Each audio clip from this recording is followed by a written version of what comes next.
m minus two into m minus p সমান সমান m square minus am plus six. তাহলে p সমান সমান কত, a সমান সমান কত? তাহলে আমরা প্রথমে সমীকরণটা লিখি।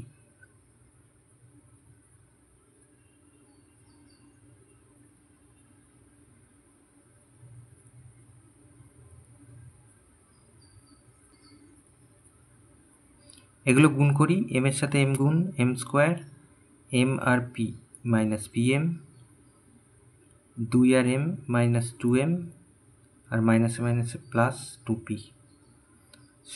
সমান সমান m square minus am plus six, যা ছিল তাই।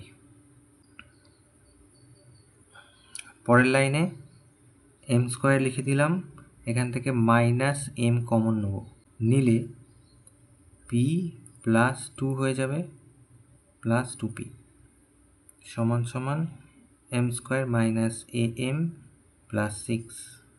তাহলে এবার আমরা সমান সমানের এই দিকের পক্ষ, বাম পক্ষ আর এই ডান পক্ষর দিকে যদি তাকাই, তাহলে দেখব এই m স্কোয়ারের জায়গায় m স্কোয়ার বসে আছে, আর এই p প্লাস টু তার জায়গায় আছে a।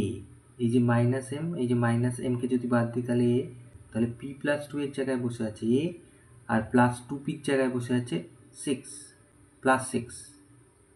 তাহলে আমরা লিখব p প্লাস টু সমান সমান a এবং 2p সমান সমান সিক্স। তাহলে অতএব p প্লাস টু সমান সমান a আর 2p সমান সমান সিক্স। 2p সমান সমান যদি সিক্স হয় তাহলে p সমান সমান 6কে 2 দিয়ে ভাগ, তাহলে 3 হবে, তাহলে p সমান সমান 3।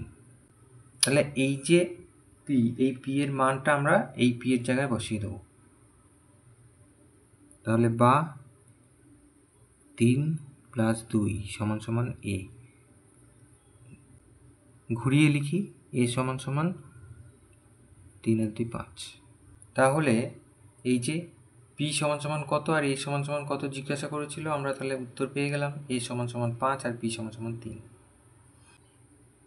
তাহলে অতএব p সমান সমান 3 আর a সমান সমান 5, এটা উত্তর।